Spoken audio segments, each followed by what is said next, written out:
Free ఇసుక అన్నారు, టన్నుకు 1300 అంటున్నారు.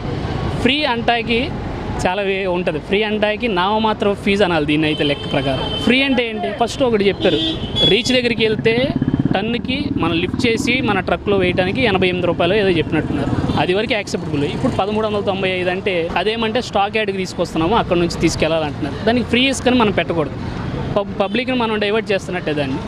అలాంటి పథకాలు తీసుకొచ్చినాం. ఇప్పుడు రేపొద్దున ఫ్రీ బస్సు అంటున్నారు. బస్సు ఫ్రీయే, టికెట్కేనో డ్రైవర్కి చేస్తాం అంటారేమో. ఆ పథకం ఏమైనా తీసుకొస్తారేమో చూడాలి.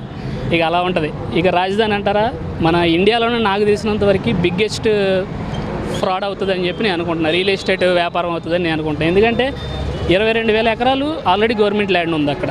మళ్ళీ 33,000 ఎకరాలు రైతుల దగ్గర నుండి తీసుకున్నారు. మళ్ళీ వీళ్ళు అనేది ఏంటి, మనకి సింగపూర్ రాజధాని చేస్తానని. అది ఉందేమో మనకి 5,000 ఎకరాల్లో. ఇప్పుడు మనకి తీరా చూస్తే మన 1,547 ఎకరాలు ఏమో రాజధానికి కేటాయించారు. మిగతా అంతా ఏంటి, రియల్ ఎస్టేట్ చేయడానికి కాకపోతే ఏమీ లేదు అక్కడ.